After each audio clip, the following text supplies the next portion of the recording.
Hello viewers, দেখেই বুঝতে পারছেন যে এই সবজিটা তরমুজের খোসা, তরমুজের সাদা অংশটা। হ্যাঁ, আমি এটাকে ডিম দিয়ে ভাজছি। এটা অবশ্যই গ্রেনিং করে নেওয়া যেত। তাই আমার আগে ইচ্ছা এটা ছিল না, ভেবেছিলাম যে মাছ দিয়ে একটু চচ্চড়ি করে ফেলবো। আমি এর আগে মুরগির গোশত দিয়ে করেছিলাম। তো আজকে এটাকে যে আমি ডিম ঝুড়া করেছি, ডিমের সাথে এই যে ভেজে নিচ্ছি। হ্যাঁ, ডিমের সাথে ভেজে নিচ্ছি। এটা একটা নতুন রান্না। এটা আমি ডাল দিয়েও করতে চেয়েছি, ডাল দিয়েও দেখাবো। তো আজকে এটাকে আমি একটা ডিম দিয়ে ভেজে নিলাম।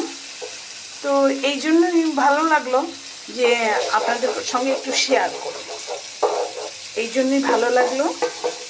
আর সাদা আর লালের একটা মিশ্রণ আছে, এই জন্য এর মধ্যে ধনা পাতা আপনার পছন্দ মতো সব কিছু দিতে পারেন। আমি হালকা একটু পাঁচফোড়ন দিয়ে, পেঁয়াজ কাঁচামরিচ ছেড়ে দিয়ে, তারপরে সবজি ছেড়ে দিয়েছি, তারপরে ডিম ছেড়ে দিয়েছি।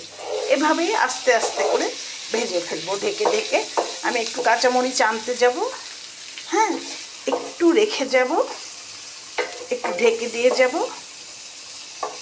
আর এটাই আজকে আমার শেষ রাতের খাবার। ভাত রান্না করিনি, ছোলা রাইস আছে, আর হয়তো এটা দিয়ে চালিয়ে দেব। আর কিছু খাবো না। থাকিস বাবা।